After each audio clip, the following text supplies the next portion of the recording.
Então, sobre radiodo, pessoal, a gente vai começar falando um pouquinho de por que o radiodo serve para tratar a doença da tireoide, por que a gente usa radiodo, né? A gente sabe que a tireoide, ela concentra mais de 90%, 95% do iodo que a gente tem dentro do corpo da gente, né? Além da tireoide, a gente tem uma captação discreta em células do estômago, no trato digestivo. A gente tem as glândulas salivares, também tem a absorção do iodo, e por isso que tem um cuidado aí quando a gente usa dose alta de iodo radioativo em relação às glândulas salivares, glândulas lacrimais também, mas a maior parte vai realmente para a tireoide, tá? A gente tem a famosa proteína NIS, que é um transportador de só de iodo, fica lá na membrana basal das células foliculares, e elas fazem essa captação desse iodo, que vai ser usado primariamente para a produção de hormônio tireoidiano, né? Aquele T3 e o T4 que a gente fala tanto, né? O T4 são 4 moléculas ali de iodo ligadas ao resíduo de tireoglobulina, e o T3 são 3, né? Então, assim, a principal finalidade do iodo no corpo da gente é produzir hormônio tireoidiano, tá?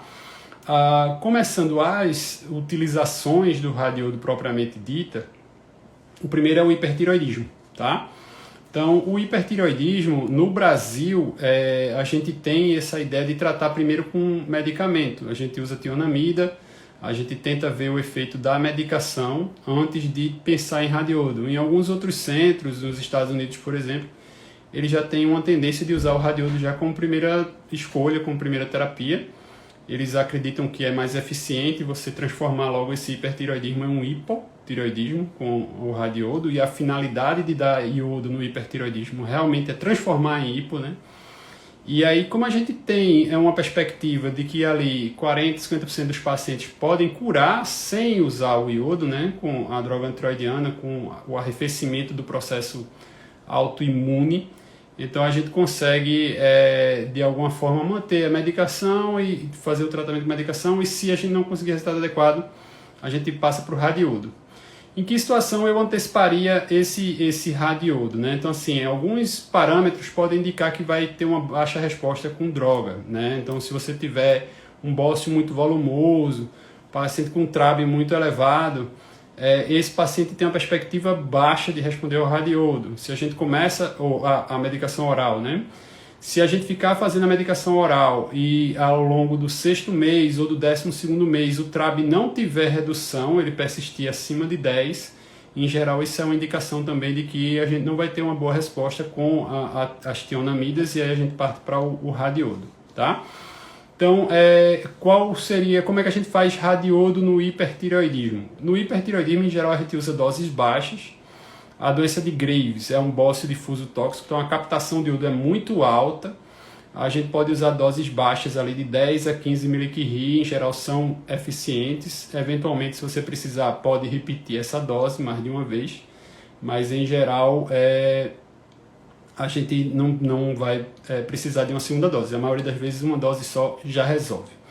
Já estão aparecendo aqui duas perguntas que a gente já respondeu. Uma é o TRAB, não tem o ponto de corte inicial, seria um TRAB geralmente acima de 15, ele indica uma baixa perspectiva de resposta, e a gente vê muito na prática TRABs elevados, acima de 30, acima de 40, mas ali a gente sempre tenta dar uma primeira chance, né? Então, assim, se você tem um 6º mês ali de controle hormonal e o TRAB não baixa de 10, isso é um indicativo de que não vai dar certo com a medicação oral, tá? E a gente não faz cintilo, a gente não calcula dose para essas finalidades aqui de tratar hipertireoidismo. Em geral são doses empíricas. Para o Graves a gente usa de 10 a 15 mCi.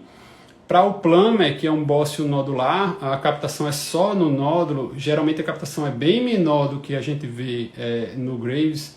Precisa de uma dose um pouquinho maior, geralmente ali entre 20 e às vezes até 30 mCi. Mas sempre são doses baixas, doses ambulatoriais, e muito fácil de ser feita. Assim, no geral, a gente não tem problema com essas doses em relação a eventos adversos ou algum problema com essas doses, tá? Lembrar que tem um preparo, o preparo do hiper, a gente tem que lembrar que a glândula já está captando muito iodo, ela já está muito ávida por iodo. Então ali é só você controlar o hipertireoidismo inicialmente com droga. É ruim fazer iodo com o hipertireoidismo muito descompensado, a gente tem que dar uma controlada primeiro. E quando o paciente estiver controlado, se você suspender o tapazol, o metimazol, durante 7 dias, 10 dias, já é suficiente para você voltar a ter uma captação adequada e já pode fazer o radiodo sem problema, tá? Então, controla o hipertireoidismo, suspende o tapazol uma semaninha, 10 dias, e aí já pode fazer o radiodo. Pode manter o beta-bloqueador, porque aí você não arrisca o paciente fazer ali um hipertireoidismo mais sintomático nesse período, tá? Então, para hipertireoidismo, doses baixas. Para Graves, a gente usa 10 a 15. Para Plummer, usa 20 a 30. O único problema que a gente tem que levar em consideração na doença de Graves, oftalmopatia de Graves, né? Então, assim, se o paciente tiver uma doença em atividade, a gente usa o CAIS score. Então, se o paciente tiver dor, mobilização, se tiver muito sinal inflamatório, a gente pode fazer, teria que fazer corticoide antes de fazer o radiodo como uma profilaxia para não piorar essa oftalmopatia. E se tiver doença ativa mesmo, a gente tem que primeiro tratar a oftalmopatia para depois fazer o radiodo, tá? A gente não tem essa questão de um nível de controle, é só você fazer o tapazol, fazer o bloqueio. Em geral, ali, quando se normalizar o T4 no limite superior à normalidade, você já está numa condição clínica suficiente para você fazer a droga, o radiodo, tá? Então, controla primeiro o hipertireoidismo, depois radiodo, no caso do hiper, tá? A dose de radiodo é determinada pela equipe de medicina nuclear, mas é uma dose padrão, pessoal. Assim, essa dose que a gente está conversando aqui é padronizada, geralmente é 10 a 15 mg/Ri.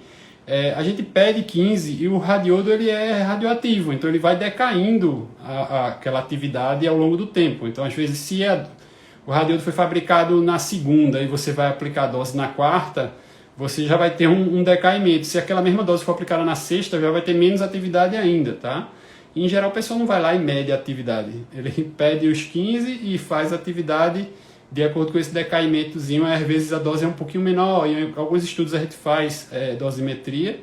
A gente já fez isso lá na HC, mas às vezes a gente pede 15 e quando vai ver só entrou 12, só entrou 10 e vê que funciona, tá? Então, assim, isso é bem tranquilo, não precisa de muita ciência, não. Então, se for doença de Graves, pede 15 mg/Ri. Se for Plummer, pede 30 mg/Ri, tá tudo tranquilo, tá? Que isso aí resolve sem problema.